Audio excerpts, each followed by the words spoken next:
Hi everyone, it's William with the YouTube channel Scamming Scammers and the Facebook page Scamming Scammers Action. We have one victim that anonymously came to us to tell her story. This story is very heartbreaking, and I'd like everyone to take a listen to this because it could happen to anybody. And what this lady is going through is very tragic.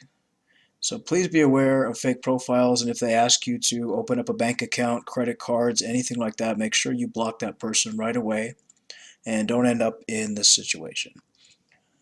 One victim tells her story, a nightmare of dealing with the fake military profile, Elijah David. He told me he was on a special mission, and they gave him code names. I talked to him 3 times a day, every day for a year and a half. He took my heart and my trust. The scammer sent me credit cards in my name, and I used them to make cash withdrawals and buy things for him and send it out to his so-called agents. He told me he said it was a helping hand for him to get out and for other soldiers. At the time I was helping him, I was going through a lot of things. My sister was fighting cancer. My mom was ill and dying. My son was being abusive to me, and I was having other family issues. I was paying all the bills on the house. No one was helping me.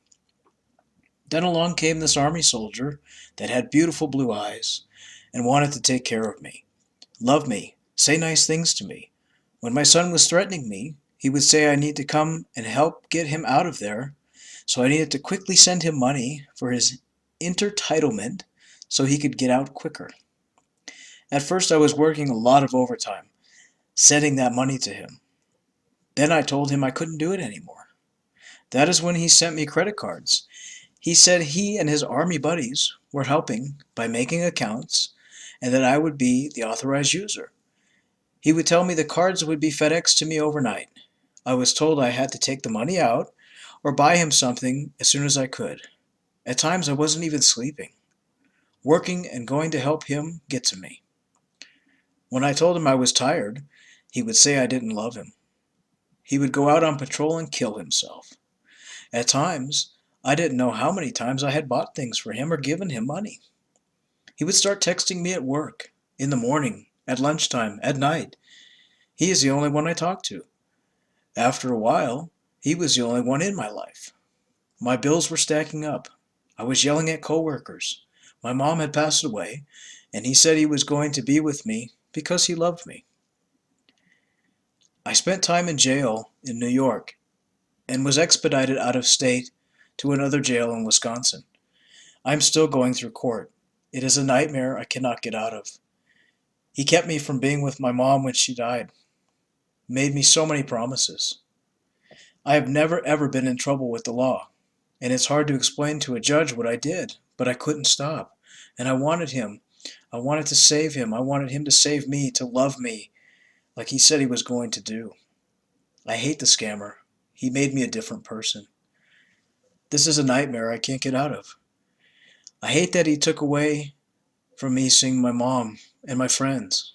He always said I was helping to get us together sooner, giving a helping hand to other soldiers. The only thing he cared about was making money for himself. He will get it when his time comes. I hate that they're getting away with hurting me, not even knowing that he was fake. My heart believed he was real. He turned my world upside down. The district attorney is making me feel like I'm the bad person. They will not even look for him. I didn't steal someone's information. There was no financial gain for myself.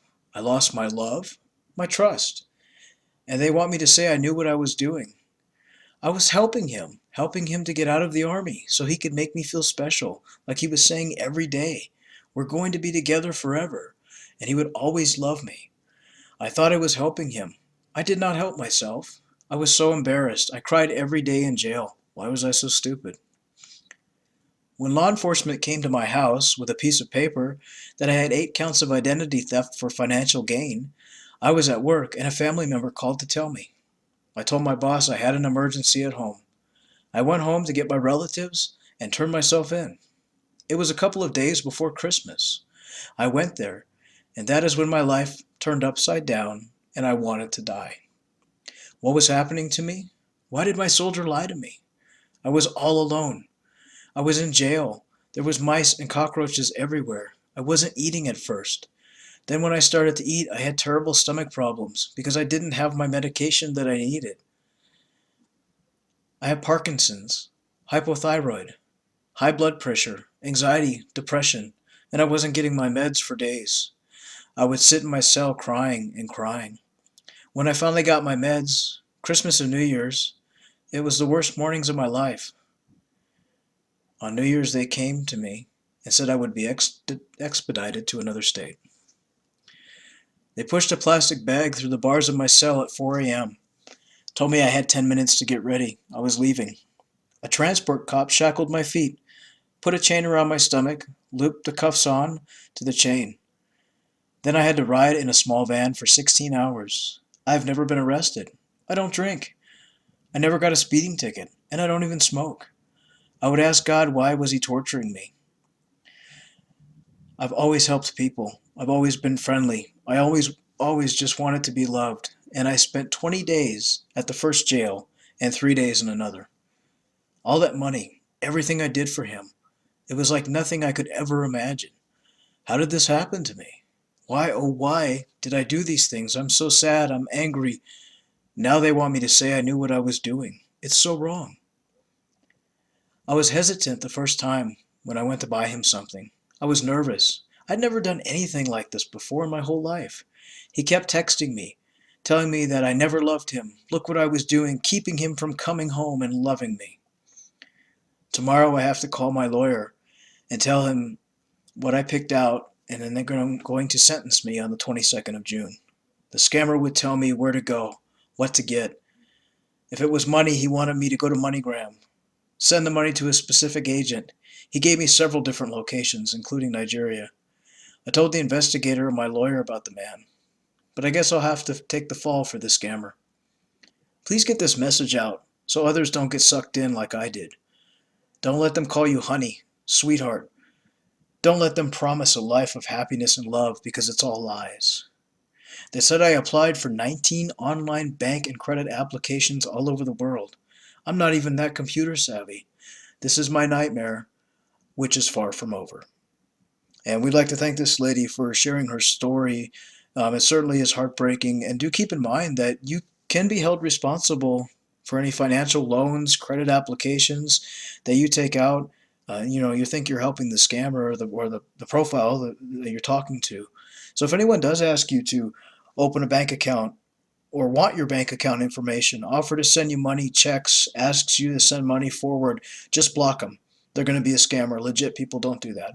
Stay tuned for more stories. We've got a bunch of stories we're going to upload that victims have written in about. Make sure you like, share, subscribe. And if you do need assistance, you can find us on Facebook. And the name of our Facebook page is Scamming Scammers Action. And our inbox is always open, and we will answer you and try to help you the best we can. Until then, we'll talk to you next time. This is William from Scamming Scammers. Bye.